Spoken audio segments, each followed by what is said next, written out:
ધોરણ 8 વિષય ગણિત પ્રકરણ નંબર 12 ઘાત અને ઘાતાંક. આપણે આ પ્રકરણ શીખી ગયા છે. ચલો આજે આપણે થોડી વારમાં આખું ચેપ્ટર રિવિઝન કરી લઈએ. આ ચેપ્ટરમાં આપણે શીખ્યા હતા કે કોઈ પણ વસ્તુ હોય જ્યારે એને આધાર અને ઘાત સ્વરૂપે લખ્યું હોય તો અહીંયા જુઓ 10ની ઉપર 24 લખ્યું છે તો 10 છે એને શું કહેવાય, એને આધાર કહેવાય, બેઝ કહેવાય. જ્યારે તેની ઉપર જે લખ્યું હોય એ ઉપર લખેલી સંખ્યાને એનું ઘાતાંક કહેવાય.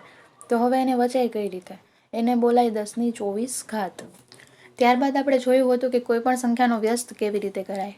જુઓ એમાં આપણે થોડાક ઉદાહરણો જોઈ લઈએ. સૌથી પહેલી રકમ જુઓ 2ની ઉપર 4 ઘાત. અહીંયા 2 છે એ આધાર છે અને 4 છે એ ઘાતાંક છે. આપણે એનો વ્યસ્ત કરવો છે.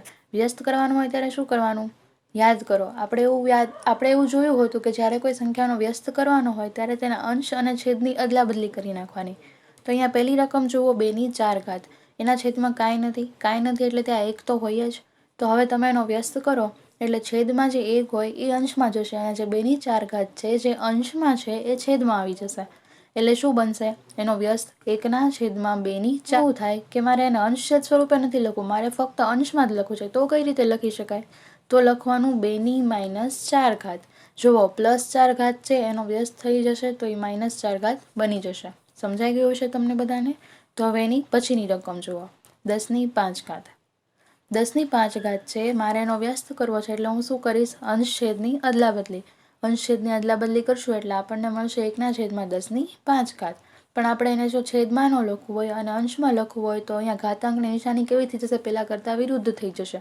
10ની 5 ઘાત જે પ્લસ હતી એ હવે 10ની -5 ઘાત બની જશે. ત્યારબાદ એની પછીની રકમ જુઓ 7ની ઉપર 2 ઘાત છે. 7ની 2 ઘાતનો વ્યસ્ત શું થશે, 1/7ની 2 ઘાત. પરંતુ અંશછેદ સ્વરૂપે ન લખવું હોય તો 7ની -2 ઘાત. પછીની રકમ જુઓ 5ની 3 ઘાત. 5ની 3 ઘાતનો વ્યસ્ત થશે 1/5ની 3 ઘાત. અને જો આપણે એને અંશમાં જ લખવું હોય ફક્ત તો 5ની -3 ઘાત. ત્યાર પછીની રકમ જુઓ 10ની ઉપર 100 ઘાત. 10ની ઉપર 100 ઘાતનો મારે વ્યસ્ત કરવો છે અંશછેદ સ્વરૂપે, તો છેદમાં કાંઈ નથી એટલે આપણને ખબર જ છે કે 1 હોય એટલે એનો વ્યસ્ત થશે 1/10ની 100 ઘાત. અંશછેદ સ્વરૂપે ન લખવું હોય તો 10ની ઉપર -100 ઘાત. હવે જુઓ સામેના સાઈડ આપેલું ઉદાહરણ. હવે જુઓ સામેની બાજુએ આપેલું ઉદાહરણ xની ઉપર 90 ઘાત. xની ઉપર 90 ઘાતનો વ્યસ્ત શું થશે, 1/xની ઉપર 90 ઘાત. અને ફક્ત અંશમાં લખવું હોય તો xની -90 ઘાત. તો તમને લોકોને યાદ આવી ગયું હશે કે આપણે કોઈ પણ સંખ્યાનો વ્યસ્ત કેવી રીતે કર્યા હતા. આટલું સમજ્યા પછી આપણે કોઈ પણ વસ્તુને તેના દશાંશ ચિહ્ન સ્વરૂપે કેવી રીતે લખાય તે વિશે શીખ્યા હતા. કોઈ મોટી રકમ આપેલી હોય અને આપણે એને દશાંશ ચિહ્નના સ્વરૂપે લખવું હોય તો આપણે કઈ રીતે લખવાનું તેનો આપણે અભ્યાસ કર્યો હતો. આપણે જોયું હતું કે રકમ છે એને તમારે જમણી બાજુથી ડાબી બાજુ તરફ જતા હોય તે રીતે એકમ, દશક, 100, 1000 મૂકતા જવાનું છે. તો જુઓ સૌથી પહેલાં હું જે રકમ હશે એને છૂટી લખી નાખીશ 1, 4, 2 અને 5. પછી હું પાછળથી મૂકવાનું ચાલુ કરીશ એકમ, દશક, 100 અને 1000. તમને બધાને ખબર છે કે એકમ એટલે 10ની ઉપર 0 ઘાત, 100 એટલે 10ની ઉપર 2 ઘાત અને 1000 એટલે 10ની ઉપર 3 ઘાત. અને ત્યારબાદ આ બધી સંખ્યાઓનો સરવાળો કરી નાખો એટલે જે મળે એ એનું વિસ્તૃત સ્વરૂપ થઈ ગયું. હવે એના પછીની રકમ જુઓ. હવે એ રકમ છે એ પોઈન્ટવાળી છે. તો આપણે જોયું હતું કે જ્યારે પોઈન્ટવાળી રકમ હોય ત્યારે પોઈન્ટની ડાબી બાજુના આંકડાઓ છે એને આપણે જેવી રીતે લખીએ એમ જ લખવાના છે. પણ જમણી બાજુના આંકડાઓ તમે જ્યારે ગણો ત્યારે તમારે પોઈન્ટને જ એકમ તરીકે લઈ લેવાનું છે. જુઓ સૌથી પહેલાં શું કરવાનું છે, રકમ છે એને છૂટી લખી નાખવાની છે. એટલે 1, 4, 2, 5, 3 અને 6. હવે શું કરવાનું છે, એકમ, દશક, 100 અને 1000. પણ કોની માટે, પોઈન્ટની ડાબી બાજુના અંક માટે. એટલે જુઓ 5ની બાજુમાં એકમ, 2ની બાજુમાં દશક, 4ની બાજુમાં 100 અને 1ની બાજુમાં 1000.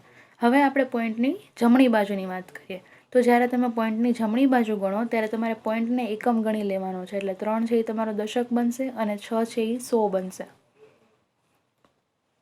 જુઓ અને ત્યાં શું કરવાનું છે, અહીંયા તમે ડાબી બાજુએ ઘાતનો ગુણાકાર કરો છો. જ્યારે તમે પોઈન્ટની જમણી બાજુએ જાઓ ત્યારે તમારે ઘાત છે એનો ભાગાકાર કરવાનો છે. એટલે જે દશક છે 3ની બાજુમાં એ એના છેદમાં આવશે 10ની 1 ઘાત અને 6ની બાજુમાં જે 100 છે એ એના છેદમાં આવશે એટલે 6 × 1/10ની 2 ઘાત. બરાબર. તો કોઈપણ સંખ્યાઓને વિસ્તૃત સ્વરૂપે કઈ રીતે લખાય એ તમને બધાને હવે સમજાઈ ગયું હશે. ત્યારબાદ આપણે ઘાત અને ઘાતાંકના કેટલાક નિયમો જોયા હતા. જુઓ, એમાં સૌથી પહેલો નિયમ હતો એની ઉપર -m ઘાત. તો તમને બધાને ખબર છે કે માઇનસ ઘાત છે, તમારે એને ધન કરવી હોય તો શું કરવું પડે? એનો વ્યસ્ત કરવો પડે. વ્યસ્ત કરવા માટે તમારે અંશ છેદની ફેરબદલી કરવાની, એટલે 1/n એની m ઘાત. પણ જો મારે એને ફક્ત અંશમાં જ લખવું હોય તો એનો જવાબ આવે એની ઉપર m ઘાત. પણ m ઘાત કેવી આવશે? ધન આવશે. હવે એનો બીજો નિયમ જુઓ, એની ઉપર m ઘાત ગુણ્યા એની ઉપર n ઘાત. એનો જવાબ શું બનશે? એની ઉપર m પ્લસ n. અહીંયા જુઓ, આધાર બંનેમાં સરખો છે. એ છે એ બંનેનો આધાર છે. જુઓ, આધાર છે એ બંનેમાં સમાન છે. એ છે એ આધાર છે એ બંનેનો સમાન છે, જ્યારે બંનેના ઘાતાંક m અને n અલગ અલગ છે. તો જ્યારે આધાર સરખા હોય અને બે પદ વચ્ચે ગુણાકારની નિશાની હોય ત્યારે ઘાતાંકનો હંમેશા સરવાળો થાય. એટલે એનો નિયમ શું કહે છે? એની m ઘાત ગુણ્યા એની n ઘાત બરાબર a m પ્લસ n ઘાત. બરાબર. હવે એની પછીનો નિયમ જુઓ, એની ઉપર m ઘાત છેદમાં એની ઉપર n ઘાત. તો અહીંયા પણ આધાર બંનેમાં સમાન જ છે, પરંતુ ઘાતાંક છે એ ભાગાકાર સ્વરૂપે છે. તો જ્યારે આધાર સમાન હોય અને ઘાતાંક ભાગાકાર સ્વરૂપે હોય ત્યારે ઘાતની હંમેશા બાદબાકી થાય. એટલે a ઉપર m માઇનસ n બંને ઘાતાંકની બાદબાકી થઈ. ત્યારબાદ એના પછીનો નિયમ જુઓ, એની ઉપર m ઘાત પછી આખા કૌંસની બહાર n ઘાત. તો અહીંયા બંને ઘાતાંકનો ગુણાકાર થઈ જશે. એટલે જવાબ શું આવશે? a એની ઉપર m અને n, m ગુણ્યા n. બરાબર. હવે એના પછીનો નિયમ જુઓ, એની ઉપર m ઘાત ગુણ્યા બીની ઉપર m ઘાત. અહીંયા શું છે? અહીંયા જુઓ, આધાર છે a અને b એ બંનેના અલગ અલગ છે, પરંતુ ઘાતાંક બેયના સમાન છે m. ત્યારે આપણે શું કરવાનું? પહેલાં આધારનો ગુણાકાર કરી નાખવાનો, એટલે a ગુણ્યા b. અને ઘાતાંક છે એની ઉપર વહી જશે, એટલે ab કૌંસની બહાર m. હવે એના પછીનો નિયમ જુઓ, નિયમ નંબર 6, એની ઉપર m ઘાત એના છેદમાં બીની ઉપર m ઘાત. અહીંયા શું છે? આધાર a અને b બંનેમાં અલગ અલગ છે, પણ ઘાતાંક છે m એ બંનેમાં સમાન છે. તો આપણે શું કરશું? a અને b બંને આધારનો ભાગાકાર કૌંસની બહાર m. કોઈ પણ આધાર હોય, તમને એવું કીધું હોય કે 1 લાખ ઉપર 0 ઘાત તો એનો જવાબ પણ 1 આવે. 10 ઉપર 0 ઘાત તો એનો જવાબ પણ 1 આવે. ટૂંકમાં કોઈ પણ આધાર ઉપર જ્યારે 0 ઘાત હોય એનો જવાબ હંમેશા તમારે 1 ગણવાનો છે. તમને રકમમાં એવું દેખાય કે 500 ઉપર 0 ઘાત તો તમારે 500 ઉપર 0 ઘાતનો જવાબ 500 નથી લખવાનો, એનો જવાબ આવે 1. 10,000 ઉપર 0 ઘાત તો એનો જવાબ આવે 1. ત્યારબાદ આપણે કિંમત શોધો અને સાદુરૂપ આપવાના દાખલાઓ સ્વાધ્યાય 12.1માં જોયા હતા. તો એમાં આપણે 2 દાખલા ફટાફટ રિવાઇઝ કરી લઈએ. જુઓ, પ્રશ્ન નંબર 7 સાદુરૂપ આપો. એની પહેલી રકમ જુઓ, 25 ગુણ્યા ટીની માઇનસ 4 ઘાત એના છેદમાં 5ની માઇનસ 3 ઘાત ગુણ્યા 10 ગુણ્યા ટીની માઇનસ 8 ઘાત. અહીંયા તમને કીધું છે T is not equal to 0. હવે સૌથી પહેલાં તમે શું કરશો? તમારે અંશ અને છેદમાંથી ઉડાડવા માટે ઘાતને ઘાતાંકનો સરવાળો અથવા બાદબાકી કરવા માટે આધાર સરખા કરવા પડશે. તો આધાર સરખા કરવા માટે તમે શું કરશો? 25 છે એના બદલે તમે 5નો વર્ગ લખી નાખો. એટલે આપણી પાસે આવશે હવે 5નો વર્ગ ગુણ્યા ટીની માઇનસ 4 ઘાત એના છેદમાં 5ની માઇનસ 3 ઘાત ગુણ્યા 10ની બદલે આપણે શું કરી નાખ્યું? 5 ગુણ્યા 2 ગુણ્યા ટીની માઇનસ 8 ઘાત. હવે જુઓ, આપણી પાસે અંશમાં 5ની 2 ઘાત છે અને છેદમાં 5ની માઇનસ 3 ઘાત છે અને બીજી 5ની 1 ઘાત છે. આ બંનેને આપણે અંશમાં લઈ આવીએ તો બંનેની નિશાની પહેલાં કરતાં ઓપોઝિટ થઈ જશે. જુઓ, 5ની 2 ઘાત માઇનસ, જે -3 છે એ હવે કેવું થઈ જશે? +3 થઈ જશે. અને નીચે જે +1 છે એ ઉપર આવશે તો કેવું થઈ જશે? -1 ગુણ્યા ટીની માઇનસ 4 ઘાત. હવે છેદમાં હજી ટીની માઇનસ 8 ઘાત છે, એને તમે અંશમાં લઈ આવો એટલે એની નિશાની પણ બદલાઈ જશે. તો તમારી પાસે શું આવશે જવાબ? 5ની 4 ઘાત ગુણ્યા ટીની 4 ઘાત છેદમાં 2. તમને બધાને ખબર છે કે 5ની 4 ઘાતનો જવાબ 625 આવે. 5 ગુણ્યા 5 ગુણ્યા 5 ગુણ્યા 5, જવાબ આવે 625. જવાબ શું આવશે? 625ના છેદમાં 2 ટીની 4 ઘાત. હવે બીજી રકમ જુઓ, 3ની માઇનસ 5 ઘાત ગુણ્યા 10ની માઇનસ 5 ઘાત ગુણ્યા 125 છેદમાં 5ની માઇનસ 7 ઘાત ગુણ્યા 6ની માઇનસ 5 ઘાત. અહીંયા આપણે શું કરશું? સૌથી પહેલાં જે 10 છે એને આપણે 2 ગુણ્યા 5 સ્વરૂપે લખી નાખીએ.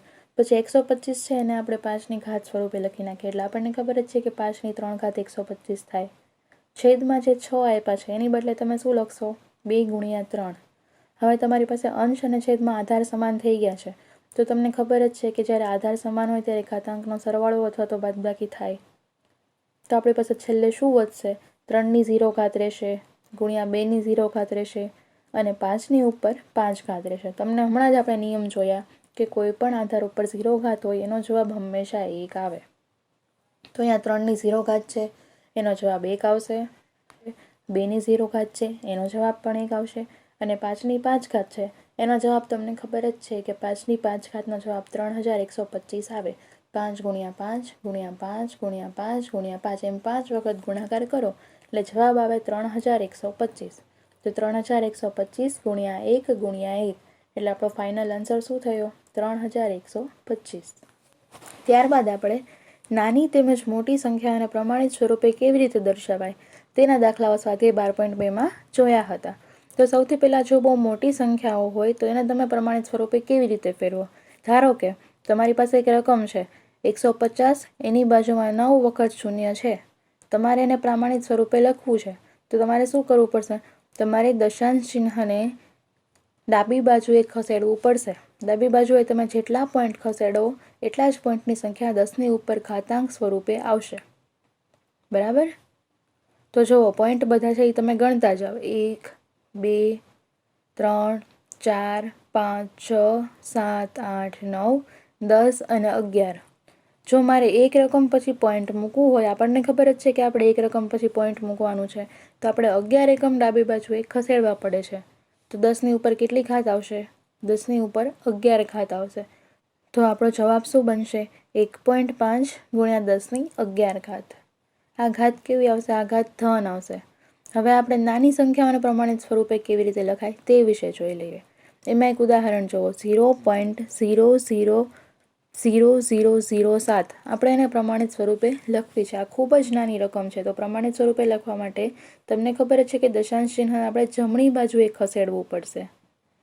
જમણી બાજુએ ખસેડવાનું છે એટલે તમારે પોઈન્ટ ગણતા જવાના છે અને જેટલા પોઈન્ટ મળે એને તમારે 10ની ઉપર ઘાત સ્વરૂપે લખવાના છે. તો જુઓ, પોઈન્ટ ગણતા જાઓ. આપણને ખબર જ છે કે દશાંશ ચિહ્ન પહેલાં આપણે એક રકમ રાખવાની છે અને ત્યારબાદ પોઈન્ટ ગણો. 1, 2, 3, 4, 5 અને 6. તો તમારે 6 એકમ છે દશાંશ ચિહ્નને કઈ બાજુએ ખસેડવું પડ્યું? જમણી બાજુએ ખસેડવું પડ્યું. તો અહીંયા તમે જ્યારે જમણી બાજુએ એકમ ખસેડો, પોઈન્ટ ખસેડો ત્યારે ઘાતાંક છે એ હંમેશા માઇનસ બનશે. તો આનો જવાબ શું આવે?